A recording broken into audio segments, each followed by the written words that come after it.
Nasib medali perak yang dibuang Jonathan Kemde usai kalah dari timnas Indonesia kini ditawar ratusan juta. Ternyata, medali perak tersebut jatuh ke tangan seorang warga Kamboja bernama Chai Satya. Bahkan remaja tersebut memamerkan medali itu pada Jumat 19 Mei 2023 di akun Facebook pribadinya.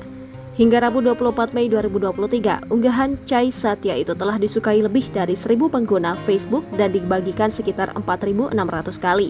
Dalam unggahannya, Chai Satya mengaku tidak akan membuang medali tersebut seperti yang dilakukan oleh Jonathan Kemde.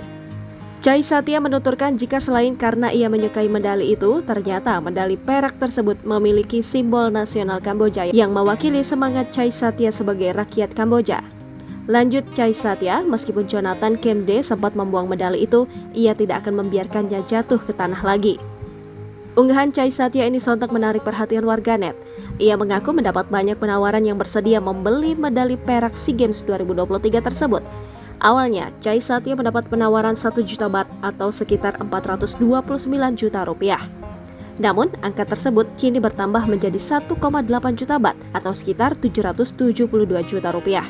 Meski mendapat penawaran yang menggiurkan, Chai Satya mengaku tidak akan melepaskan medali tersebut. Diketahui sebelumnya, gelandang timnas U22 Thailand, Jonathan Kemde, menjadi sorotan saat perhelatan final sepak bola SEA Games 2023 pada Selasa 16 Maret 2023. Ia nekat membuang medali perak SEA Games 2023 yang didapatkan timnya ke arah tribun penonton usai kalah dari timnas U22 Indonesia dengan skor 5-2.